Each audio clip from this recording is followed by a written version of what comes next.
మిత్రులందరికీ శుభోదయం. నేను మీ హరి. చాలా ఇంపార్టెంట్ 85 బిట్లతో ర్యాపిడ్ రివిజన్గా వీడియో అయితే ఉంటుందండి.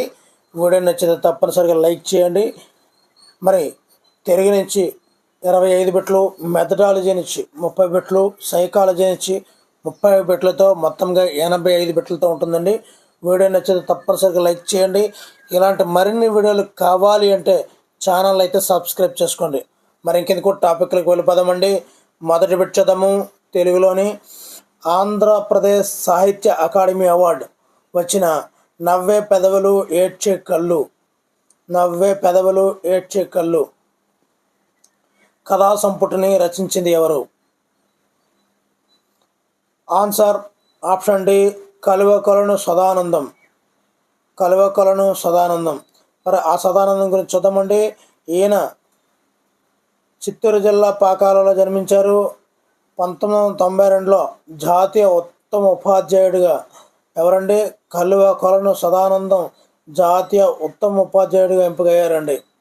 మరి పిల్లల కథలైనటువంటి శవానందలహరి, విందు భోజనం, చల్లని తల్లి, నీతి కథా మంజరి, తుస్సన్న మహిమలు, పరాగ భూమి మొదలైనటువంటి రచనలు అయితే చేశారు. చూడండి, శివానందలహరి, విందు భోజనం, చల్లని తల్లి, నీతి కథా మంజరి, తుస్సన్న మహిమలు, పరాగ భూమి మొదలైనటువంటి రచనలు అయితే చేశారు. మరి చందమామ కథలు వార్తాపత్రికల్లో కథానికలు అయితే రాశారు. అదేవిధంగా 1966లో బంగారు నడిచిన బాటకు నవలకు కేంద్ర ప్రభుత్వ విద్యా బహుమతి అయితే లభించింది. 1976లో నవ్వే పెదవులు ఏడ్చే కళ్ళు కథా సంపుటికి ఆంధ్రప్రదేశ్ సాహిత్య అకాడమీ అవార్డు వచ్చింది. అదేవిధంగా అడవి తల్లి అనే పిల్లల నవలకు కేంద్ర బాల సాహిత్య అవార్డు అయితే వచ్చింది. మరి ఈ యొక్క మాయాకంబలి అనే సంపుటి నుండి ఈ యొక్క మాయాకంబలి అనే పాఠాన్ని తీసుకోవడం జరిగిందండి. నెక్స్ట్ రెండో క్వశ్చన్ చూద్దామండి. భాస్కరుడు అనే పదానికి అర్థాన్ని రాయండి. ఆన్సర్ ఆప్షన్ బి, సూర్యుడు. మూడో చూడండి. భాగవతాన్ని రచించింది ఎవరు? Answer option D, Potana. నాలుగో చూద్దామండి. హితోక్తి శతకాన్ని రచించింది ఎవరు? హితోక్తి శతకాన్ని రచించింది ఎవరు? ఆన్సర్ గద్దల శామ్యూల్. హితోక్తి శతకాన్ని రచించింది గద్దల శామ్యూల్. చూద్దామండి ఒకసారి. అక్కడ పోతన భాగవతాన్ని రచించారు.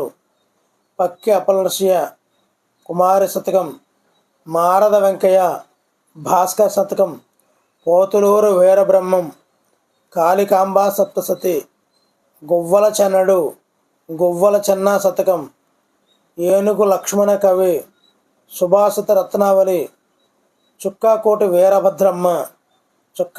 వీరభద్రమ్మ, నగజా శతకము. కొత్తగా ఉన్నటువంటి ఈ యొక్క చుక్కాకోటి వీరభద్రమ్మ చూసుకోండి. నగజా శతకము, గద్దల శామ్యూల్ హితోక్తి శతకము, అదేవిధంగా బెండామాన్ ఇస్మాయిల్ ఆంధ్రపుత్ర శతకము. ఈ చివరిన ఉన్నటువంటి ఈ మూడు కూడా చాలా ఇంపార్టెంట్ అండి. ఎందు గురించి అంటే కొత్త శతకాలను అడిగే అవకాశం అయితే చాలా ఎక్కువ ఉందండి. నెక్స్ట్ చూద్దామండి. ఆహా, ఈ ప్రకృతి దృశ్యం ఎంత బాగుందో, దీనిలో అవ్యయాన్ని గుర్తించండి. అవ్యయము అంటే ఏమిటో ఆ వాక్యంలో ఏంటో చెప్పండి. దీనిలో ఆన్సర్ ఆప్షన్ సి, ఆహా. ఆహా అనేది కూడా అవ్యయాన్ని సూచిస్తుంది. ఆరోదండి. క్రింది వాటిలో కచ్చక పదము లేదా పదబ్రహ్మ పదాన్ని గుర్తించండి. అసలు కచ్చక పదాలు అంటే ఏమిటి, లేదంటే పదబ్రహ్మ పదాలు అంటే ఏమిటి చూడండి. ఆన్సర్ ఆప్షన్ సి, మహిమ. అంటే ఎడు తిరిగిన ఒకలా ఉండాలి, వికట కవిలాగా. సో అలా ఉన్నట్లయితే వాటిని కచ్చక పదాలు లేదా పదబ్రహ్మ పదాలు అంటారండి. ఏడో పదం చూద్దామండి. రథము. సరైన వికృత పదాన్ని ఎంపిక చేయండి. ఆన్సర్ ఆప్షన్ సి, అరథము. అరథము. 8వ బిట్ చూద్దామండి. కన్ను. దీనికి సమానార్థక పదాలు గుర్తించండి. ఇక్కడ మనం చాలా ఇబ్బంది పడే అవకాశం ఉంటుందండి. ఇక్కడ నయనము అంకం ఇచ్చాడు, ఇక్కడ నేత్రం అక్షని ఇచ్చాడు, ఇక్కడ కళ్ళు మేనములు లోకం నాసిక. ఇది ఇది కాదని మనం చెప్పగలం, ఇది కాదని చెప్పగలం. ఈ రెండట్లు ఏంటి అన్నముడికి మనం చాలా కన్ఫ్యూజ్ అయితే లోన్ అవుతుంటాము. కానీ ఆన్సరు నేత్రము అక్షి అండి, నేత్రము అక్షి. 9వ చూద్దామండి. క్రింది వానిలో అకర్మక వాక్యమును గుర్తించండి. అకర్మక వాక్యమును గుర్తించండి. ఇక్కడ ఆన్సర్ సూర్యుడు ఉదయిస్తున్నాడు అంటే కర్మ లేనటువంటి వాక్యములను అకర్మక వాక్యములు అంటాము. సో సీత రొట్టెలు చేసింది. సీత ఏమి చేసింది? రొట్టెలు చేసింది. సో ఏమి అని క్వశ్చన్ వేసుకుంటే అక్కడ ఆన్సర్ రాగలగాలి. సీత ఏమి చేసింది? రొట్టెలు. సో కర్మ అండి. సో ఇక్కడ సూర్యుడు తూర్పున ఉదయిస్తాడు అన్నాడు అనుకోండి, సూర్యుడు ఏ దిక్కున అని అడిగితే ఇక్కడ కర్మ ఉన్నట్టేనండి. ఇక్కడ కర్మ లేదండి వాక్యాల్లోనే. కాబట్టి సూర్యుడు ఉదయిస్తున్నాడు అన్నది అకర్మక వాక్యం అండి. కానీ ఇక్కడ రొట్టెలు, కౌశల్య ఎవరిని చూసింది అని అడిగితే ఇక్కడ రాముణ్ణి చూసింది అని వచ్చింది కాబట్టి ఇది సకర్మక వాక్యం అండి. అదే మహారాజు దేనిని చూశాడు? సో దేనిని, వేటిని అని క్వశ్చన్ వేసుకుంటే ఆన్సర్ రాగలిగితే అది సకర్మక వాక్యము. అక్కడ క్వశ్చన్ వేయలేకపోతే, ఆన్సర్ రాలేకపోతే దాన్ని అకర్మక వాక్యం అంటామండి. దట్టవు పదానికి ప్రకృతి పదాన్ని గుర్తించండి. దట్టవు. ఇక్కడ ఆన్సర్ చూడండి. ఆన్సర్ ఆప్షన్ బి దృఢ. సో దట్టవు అంటే దృఢం అని అర్థం అండి. రాము మనసును దిటవు చేసుకున్నాడు అంటే రాము మనసును దృఢం చేసుకున్నాడు అని మనం చెప్పుకోవచ్చండి. 11వ బిట్ చూద్దామండి. క్రింది వానిలో సరళా దేశ సంధి జరిగిన పదాన్ని గుర్తించండి.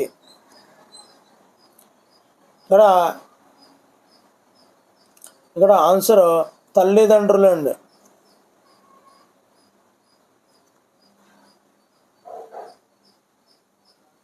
అంటే సరళాదేశ సంధి అంటే సరళాలు ఆదేశంగా వచ్చే సంధి సరళాదేశ సంధి.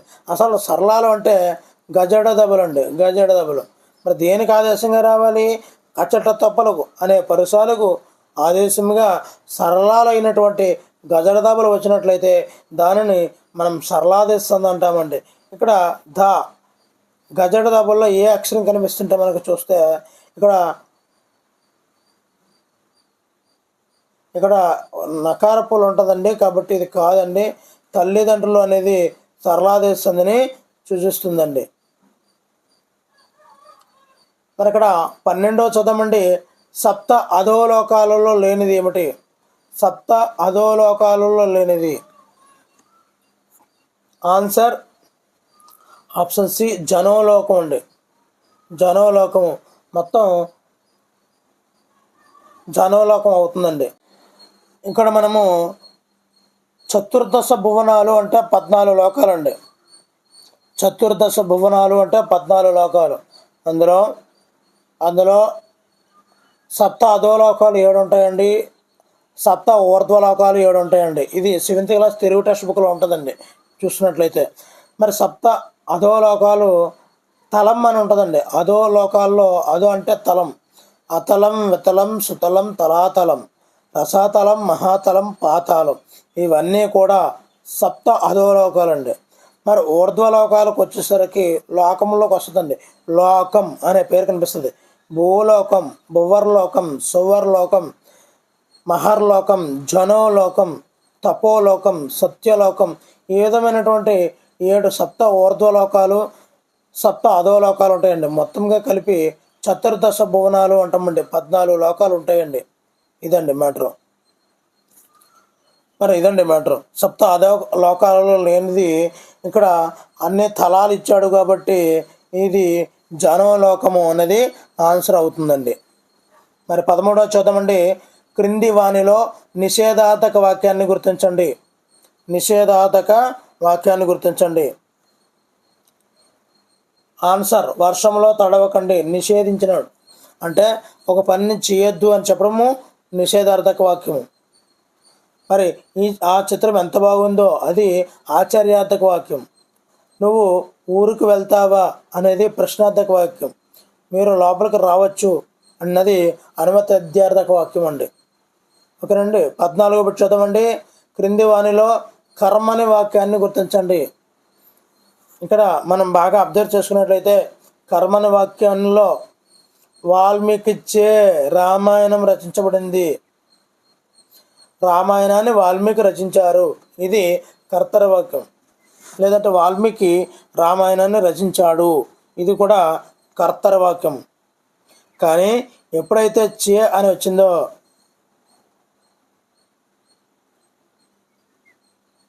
కాబట్టి ఇక్కడ కర్మని వాక్యం అయ్యిందండి.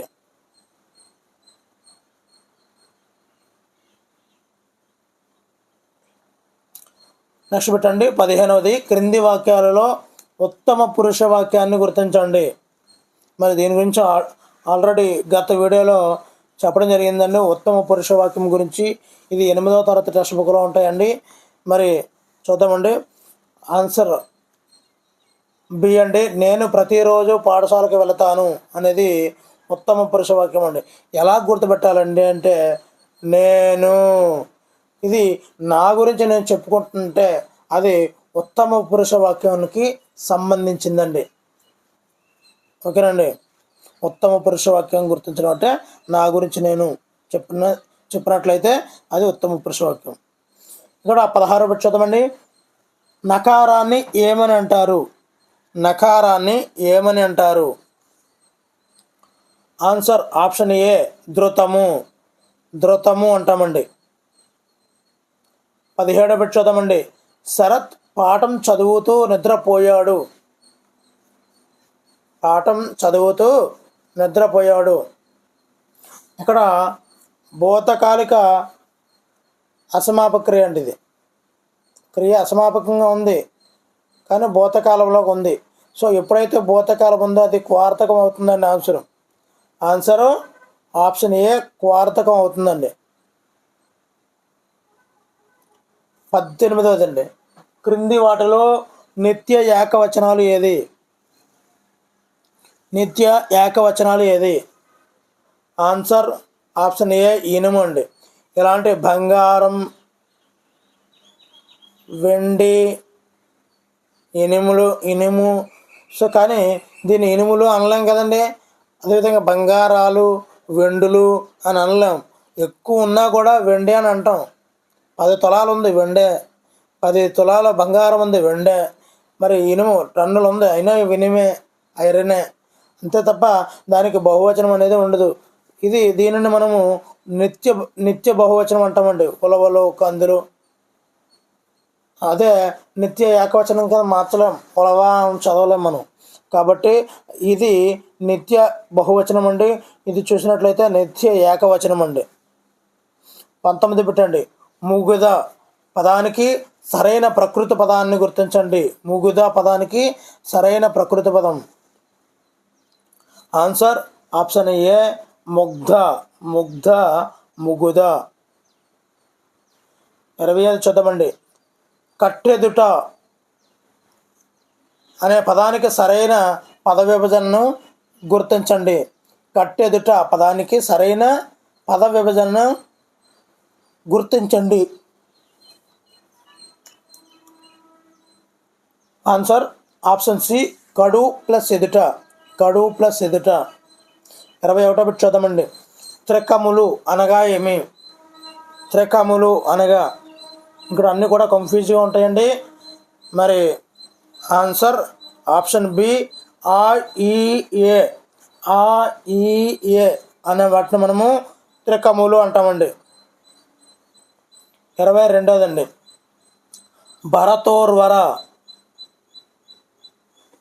భరతోర్వర ఏ సంధి?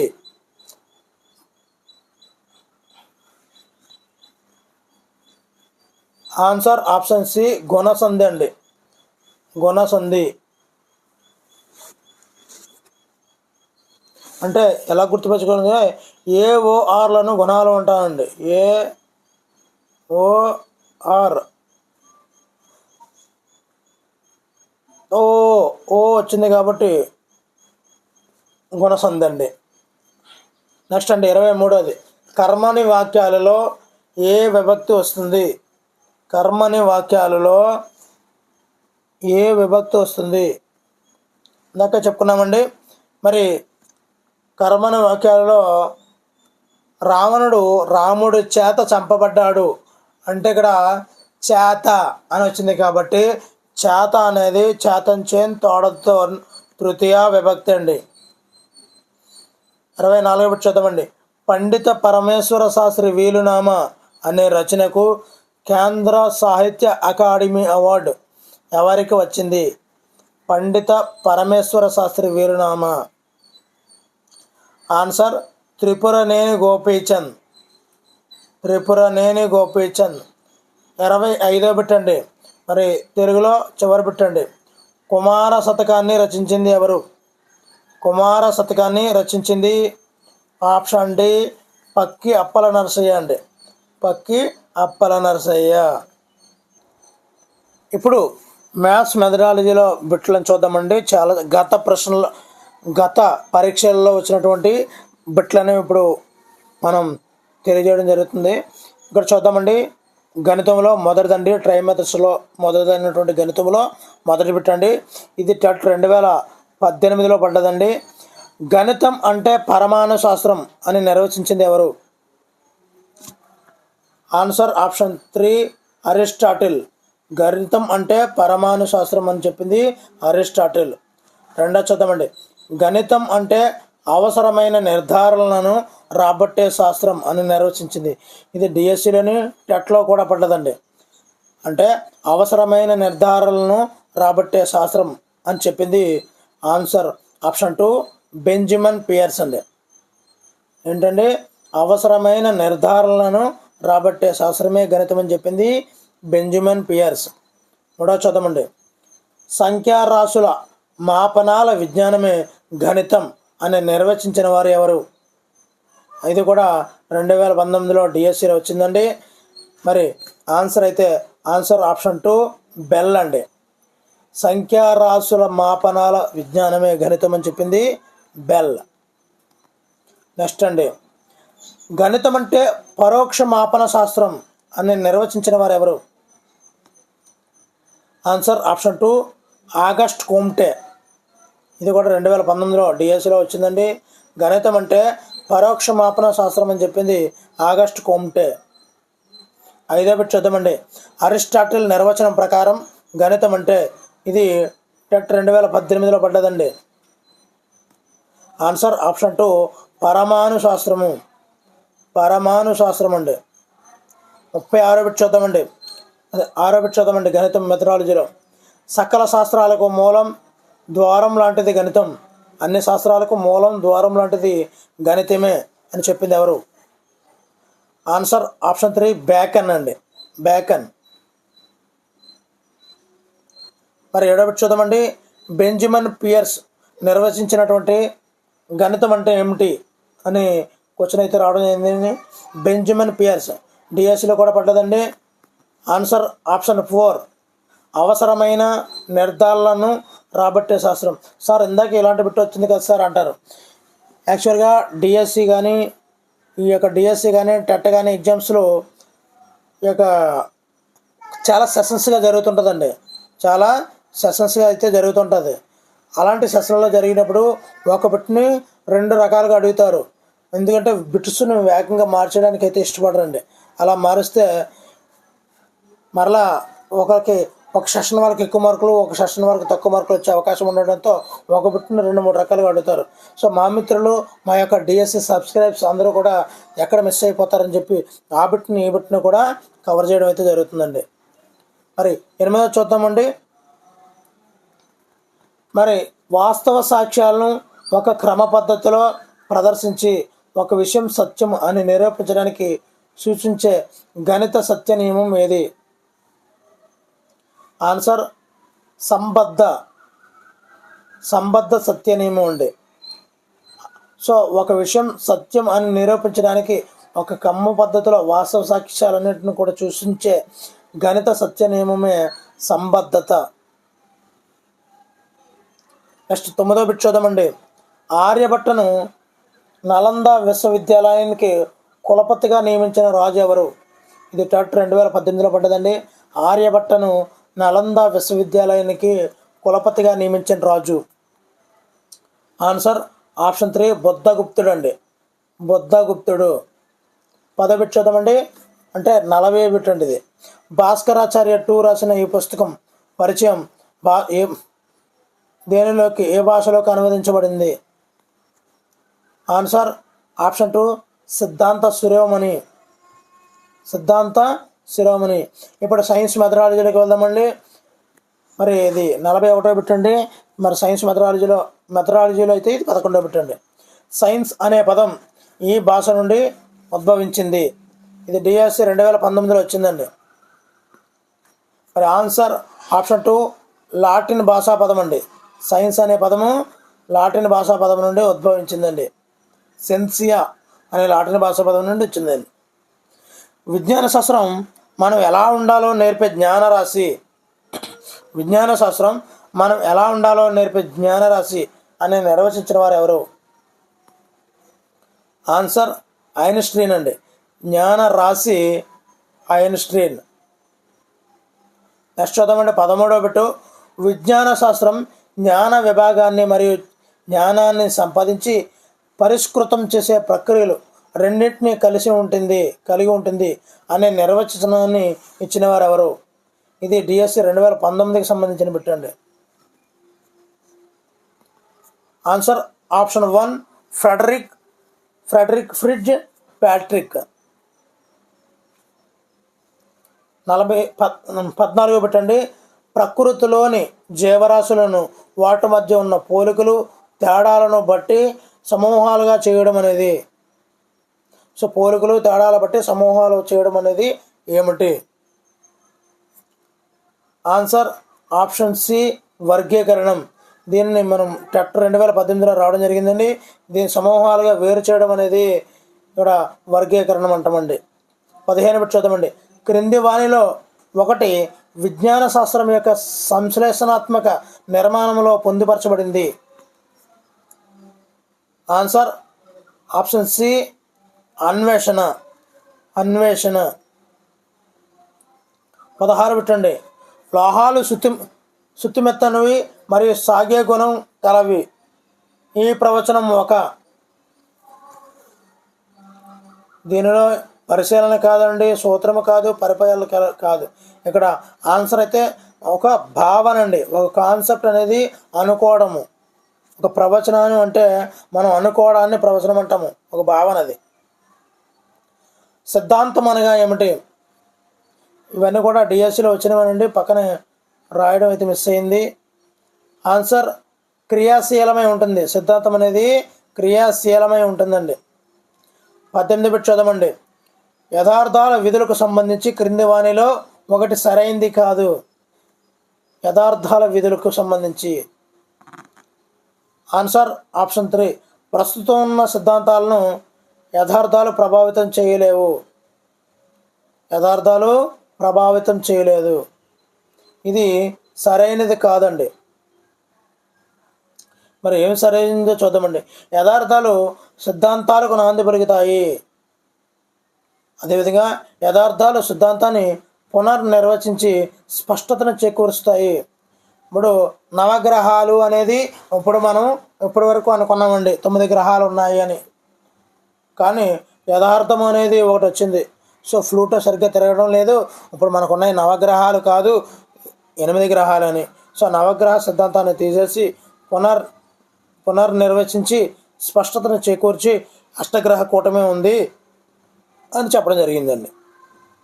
ఈ విధంగా మరి 19 బిట్ చూద్దామండి.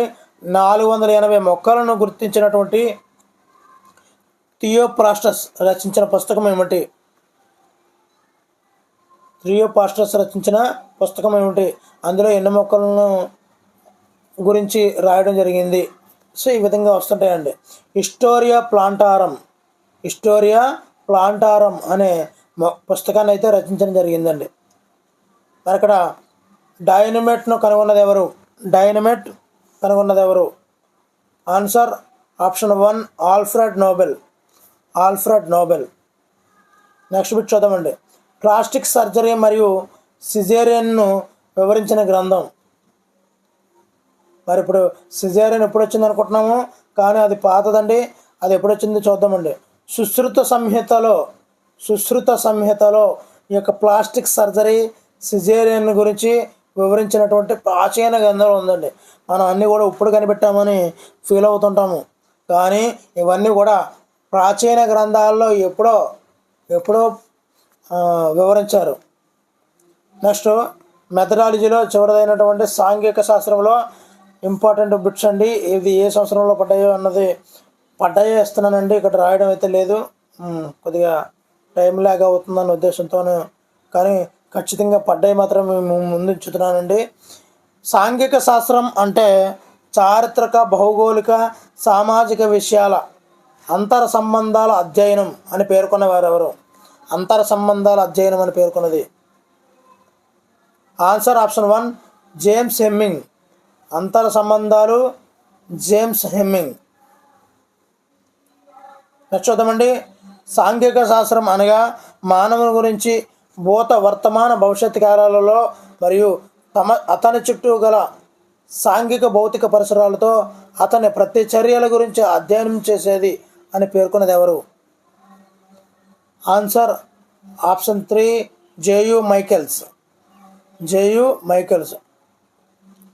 విషయ సామగ్రి శీర్షికలు, అభ్యసన అనుభవాలు, వాటి లోతు, తీవ్రత మరియు విస్తారత అనునవి సాంఘిక శాస్త్రం విషయం యొక్క ఈ అంశం గురించి తెలియజేస్తాయి. చూడండి, వాటి అనుభవాల లోతు, తీవ్రత, విస్తారత ఇవన్నీ కూడా పరిధిని అయితే తెలియజేస్తుందండి. సాంఘిక శాస్త్ర పరిధిని అయితే తెలియజేస్తుందండి. ప్రస్తుత సాంఘిక శాస్త్ర విషయం యొక్క స్వభావం ఏమిటి?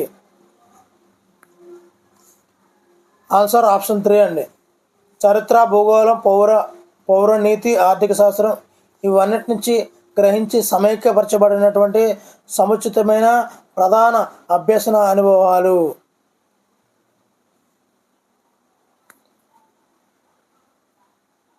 26వ బిట్ అండి.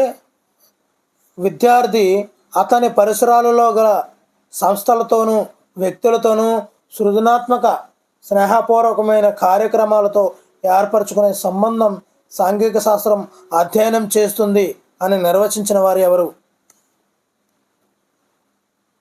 ఆన్సర్ ఈడబ్ల్యూ వెస్లీ అండి. బి అని పడ్డది, ఈడబ్ల్యూ వెస్లీ అండి. EW Wesley. 27వ బిట్ చూద్దామండి. దేశం యొక్క కథ, అనుభవాల పరంపర, చరిత్ర అన్నది ఎవరు? దేశం యొక్క కథ, అనుభవాల పరంపర, చరిత్ర అన్నది ఎవరు? ఆన్సర్ సర్వేపల్లి రాధాకృష్ణన్. 28వ బిట్ చూద్దామండి. హిస్టోరియా అను పదం ఏ భాషా పదం? హిస్టోరియా అనేది గ్రీకు భాషా పదం అండి. 29వ బిట్ చూద్దామండి. పాఠశాల సూక్ష్మ రూపంలో ఉన్నటువంటి భారతదేశం అన్నది ఎవరు? ఏం చెప్పాడండి? పాఠశాల సూక్ష్మ రూపంలో ఉన్న భారతదేశం అన్నది ఆన్సర్ గాంధీజీ. మరి మెథడాలజీలో చివరి పెట్టండి. సామాజిక శాస్త్రాలు భౌతిక వస్తువులు, నక్షత్రాలు, రాళ్ళు, కట్టెల కంటే ప్రత్యేకించి మానవ విషయాలకు సంబంధించి అన్నది ఎవరు? ఆన్సర్ ఆప్షన్ 1 చార్లెస్ బయార్డ్ అండి. ఇప్పుడు సైకాలజీ బిట్లోకి వద్దామండి. ఆర్ట్స్ గ్రూప్ విద్యార్థులు 8, 9, 10 తరగతుల గణిత సమస్యలు పరిష్కరించలేకపోవడం, గణిత సూత్రములు అడిగినప్పుడు చెప్పలేకపోవడం అనేది ఆన్సర్ ఆప్షన్ డి అనుప్రయోగం వల్ల విస్తృతిని కలిగి ఉండడం అండి. మరి ర్యాపిడ్ రివిజన్ జరుగుతుందండి. మిత్రులు వీడియోనైతే తప్పనిసరిగా లైక్ చేయండి. ఎంతోమంది మిత్రులకు చాలా యూజ్ఫుల్గా ఉంటుందండి. మరి ఈ యొక్క వీడియో అందరికీ చేరితే చాలా యూజ్ఫుల్గా ఉంటుంది. గత డిఎస్సి టెట్లో పడినటువంటి ప్రశ్నలే ఇవ్వడం జరుగుతుందండి. చాలా చాలా ఇంపార్టెంట్.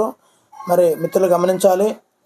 సీత, లత, స్మృతి, కీర్తి, ఈశ్వర్రావు అనే పేర్లలో ఈశ్వర్రావు అనే పేరు బాగా గుర్తుంటుంది. ఈ భావనను ఏమంటాము? ఆన్సర్ ఆప్షన్ ఏ వాన్ రెస్టర్స్ ప్రభావం అంటామండి. మునుపు అభ్యసించిన దానిలో దేనినైనా స్మృతిలోకి తెచ్చుకోలేకపోవడము లేదా అభ్యసించిన పైనని చేయలేకపోవడము అనేది విస్మృతి అని చెప్పింది ఎవరు?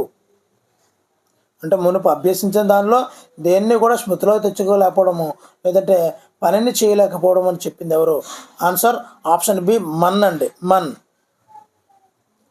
నెక్స్ట్ చూద్దామండి. 1857 అనగానే సిపాయిల తిరుగుబాటు గుర్తుకు రావడం. ఆన్సర్ ఆప్షన్ సి సంసర్గ స్మృతి అండి. ఇంద్రధనుసులోని రంగులను విబ్జిఆర్తో గుర్తుపెట్టుకొనుట.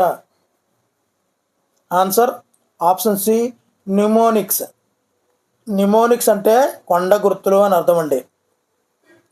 ఇక్కడ పురోగమన అవరోధమును మొదట తెలియజేసిన వారు ఎవరు? పురోగమన అవరోధమును మొదట తెలియజేసిన వారు answer option 2 Underwood. Next bit చూద్దామండి. గత స్మృతులను క్రమేణా పూర్తిగా లేదా పాక్షికంగా కోల్పోవడమే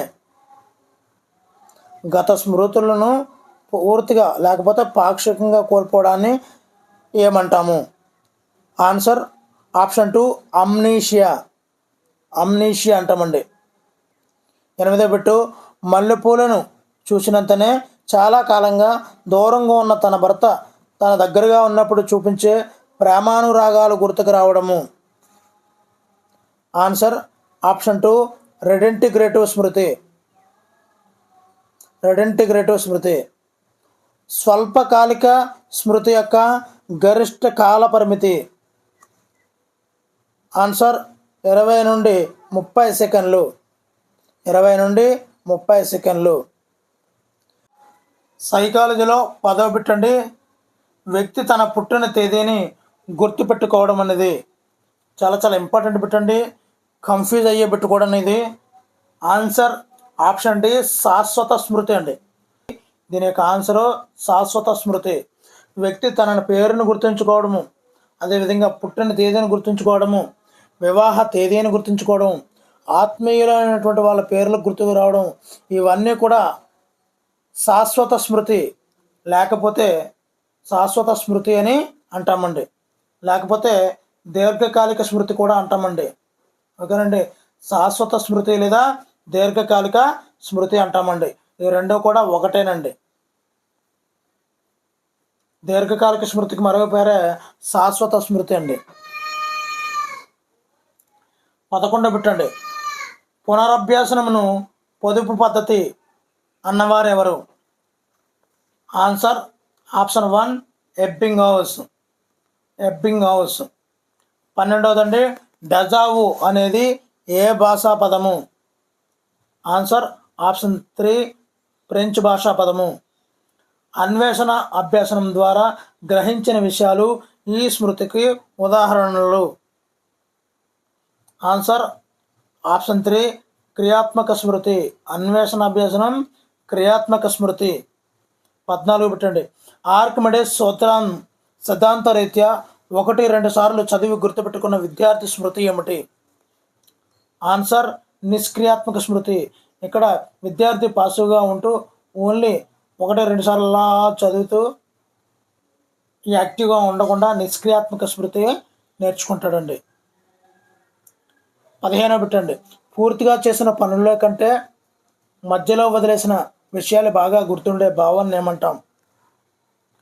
అంటే పూర్తిగా చేసిన పనుల కన్నా మధ్యలో వదిలేసిన పనులే బాగా గుర్తుండే భావాన్ని ఏమంటాము? ఆన్సర్ జైగార్నిక్ ప్రభావం అంటామండి. జైగార్నిక్ ప్రభావం. 16 పెట్టండి. ఏదైనా తీవ్రమైన షాక్కు గురైన వ్యక్తి తన వివరాలు పూర్తిగా మర్చిపోయి ఒక కొత్త జీవితాన్ని ప్రారంభించడం. మెమరీ లాస్ బాయ్ అండి, అంటే కొత్త జీవితాన్ని ప్రారంభించడం. ఆన్సర్ ఆప్షన్ డి ఫ్యూగ్ అంటామండి, ఫ్యూగ్. 17 పెట్టండి. ఒక విషయం నేర్చుకున్న తర్వాత ఒక రోజు పూర్తయ్యేసరికి ఎబ్బింగ్ హౌస్ ప్రకారము వ్యక్తి ఎంత శాతం మర్చిపోతాడు? ఆన్సర్ ఆప్షన్ బి 66% అండి. నెక్స్ట్ అండి 18 పెట్టు. స్వల్పకాలిక మరియు దీర్ఘకాలిక స్మృతులను అనే భావనను ప్రవేశపెట్టిన వారు ఎవరు? Answer option B William James అండి, విలియం జేమ్స్. 19 పెట్టండి. హరి ఒక వ్యాసమును మొదట 20 ప్రయత్నాలలో నేర్చుకుని తిరిగి దానిని మరుసటి రోజు 8 ప్రయత్నాలలో నేర్చుకోగలిగిన హరి యొక్క పొదుపు గణన ఎంత? ఆన్సర్ ఆప్షన్ బి 60% అండి, 60%. అంటే 20-8/20 × 100. సో 21లో 25లో ఇక్కడ మనం సబ్ట్రాక్టింగ్ చేస్తే 12 వస్తుంది. సో 12×5 60. నెక్స్ట్ అండి 20 పెట్టండి. హరికి పైదాగార సిద్ధాంతం అర్థం కాలేదు, అవగాహన ఏర్పడలేదు, అయినా ఉపాధ్యాయుడికి రాసి చూపించగలిగాడు. ఇది ఏ రకమైనటువంటి స్మృతి? ఇక్కడ అర్థం కాకపోయినా, అవగాహన లేకపోయినా చదివేటటువంటి ఎక్కాలు, భగవద్గీత శ్లోకాలు ఇవన్నీ కూడా బట్టి స్మృతిని అయితే తెలియజేస్తాయండి. అదేవిధంగా ఈ పైదాగార సిద్ధాంతం కూడా అర్థం కాలేదు, అవగాహన ఏర్పడలేదు, అయినా చదివి చెప్పగలుగుతున్నాడు అంటే బట్టి స్మృతి అండి. నెక్స్ట్ 21 కథనాలపై ప్రయోగాలు చేసిన వారు ఎవరు? Answer option B Bartlett. కథనాలు బార్ట్లెట్.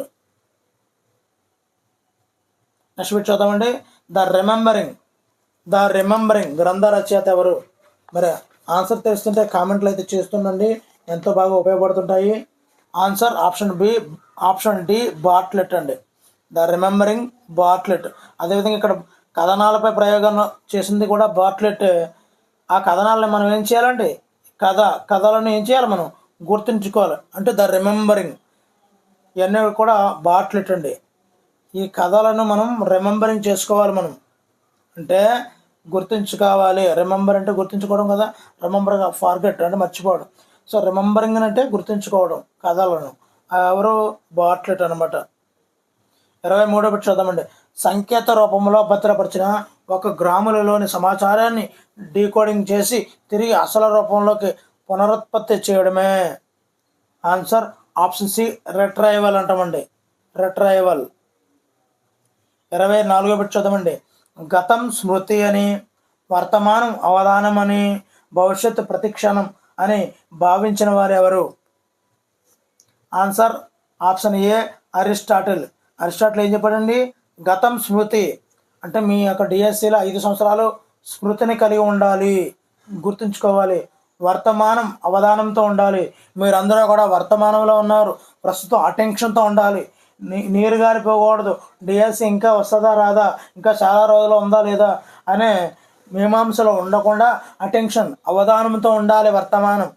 భవిష్యత్ అనేది ప్రతి క్షణము కూడా ఎప్పుడు వస్తుంది, ఎప్పుడు చదువుతుండాలి, ఎప్పుడు రావాలి, నా యొక్క ఉపాధ్యాయ కళను నెరవేర్చుకోవాలి అనే తీక్షణమైనటువంటి భవిష్యత్తును కలిగి ఉండాలి. అప్పుడు మీరు కళల కన్నా ఉపాధ్యాయ సామ్రాజ్యంలోకి మీరు అడుగు పెట్టగలరు. సో ఈ విధమైనటువంటి నిర్వచనం ఇచ్చిన వారు అరిస్టాటిల్ గారు అండి. 25 బిట్ చూద్దామండి. మోటివేషన్ అనే పదముకు మూలమైనటువంటి మోవిర్. మోటివేషన్కు మూలం మోవిర్. ఈ మోవిర్ ఏ భాషా పదము? ఆన్సర్ ఆప్షన్ సి లాటిన్ భాషా పదం అండి. 26 బిట్ చూద్దామండి. వాలంటీర్లకు ఇచ్చే అవార్డులలో వారిలో ఏ ప్రారంభం కలిగజేస్తాయి, ఏ ప్రేరణ కలగజేస్తాయి? వాలంటీర్లకు జగనన్న ఇస్తున్నాడు కదండి, ఈ యొక్క ప్రైజ్ మనీస్ ఏం కలిగజేస్తుందో వాళ్ళకి అన్నది. ఆన్సర్ ఆప్షన్ బి బహిర్గత ప్రేరణ. వాళ్ళ లోపల లేకపోయినప్పటికీ కూడా వాళ్ళకి ఇచ్చే అవార్డుల వల్ల నేను బాగా చేయాలి అనే బహిర్గత ప్రేరణ అయితే పొందుతాడు. ఇప్పుడు ఉపాధ్యాయుడు విద్యార్థులకి నువ్వు చదివితే ఎవరైతే ఫస్ట్ వస్తారో వాళ్ళకి చాక్లెట్లు ఇస్తున్నట్లయితే, లేదంటే ఒక చిన్న గిఫ్ట్ ఇస్తూ ఉంటే వాళ్ళు ఎంతో ఉత్సాహానికి లోనయ్యి బాగా చదవడానికి కారకులు అవుతారు. అప్పుడు జరిగే ప్రేరణే బహిర్గత ప్రేరణ. 27దండి, ఆత్మ ప్రస్తావన అనే మాటను గోల్డ్ స్టీన్ సిద్ధాంతం నుండి ఎవరు స్వీకరించారు? Answer option C, Maslow. ఇక్కడ 2 బిట్లు అయితే మనకు వస్తాయండి. ఆత్మ ప్రస్తావన అనే మాటను ఏ సిద్ధాంతం నుంచి తీసుకున్నారు? గోల్డ్ స్టీన్ సిద్ధాంతం. గోల్డ్ స్టీన్ సిద్ధాంతం నుండి అబ్రహం మాస్లో ఏ పదాన్ని తీసుకున్నాడు? ఆత్మ ప్రస్తావన. ఈ విధంగా మార్చి అడగొచ్చండి. 28వ బిట్ అండి, గతంలో అభ్యసించిన అంశముల పునఃస్మరణలో ప్రస్తుతం అభ్యసించిన అంశాలు అడ్డు తగిలినట్లయితే అది ఏందది? ఆన్సర్ ఆప్షన్ బి, తిరోగమన అవరోధము. తిరోగమన అవరోధము. 29దండి, తిరోగమన అవరోధం అనే భావనను మొదటిసారి తెలియజేసిన వారు ఎవరు? Answer Muller and Pilzecker. తిరోగమన అవరోధం Muller and Pilzecker. Last bit అండి. ఇంకా వీడియోని అయితే లైక్ చేయకపోతే దయచేసి లైక్ చేయండి. మీలాంటి ఎంతోమందికి సపోర్ట్ చేసిన వాళ్ళు అవుతారు. మరి ఇక్కడ హృదయంలోని భాగాలను ఉపాధ్యాయుడు బోర్డుపై బొమ్మను గీసి వివరించినప్పుడు చూసి గుర్తుపెట్టుకోవడం అనేది క్రింది వానిలో ఏ స్మృతికి చెందుతుంది? మళ్ళీ కొంచెం చెప్తున్నానండి. హృదయంలోని భాగాలను ఉపాధ్యాయుడు బోర్డు మీద రాశాడు, బొమ్మను గీశాడు, వివరించినప్పుడు విద్యార్థి చూసి గుర్తుపెట్టుకోవడం అనేది ఏ స్మృతి? ఆన్సర్ తెలిస్తే తప్పనిసరిగా కామెంట్ చేయండి. మరి ఈ 85 పెట్టండి, సైకాలజీలో 30 పెట్టు. మరి ఈ వీడియోలు నచ్చితే తప్పనిసరిగా లైక్ చేయండి.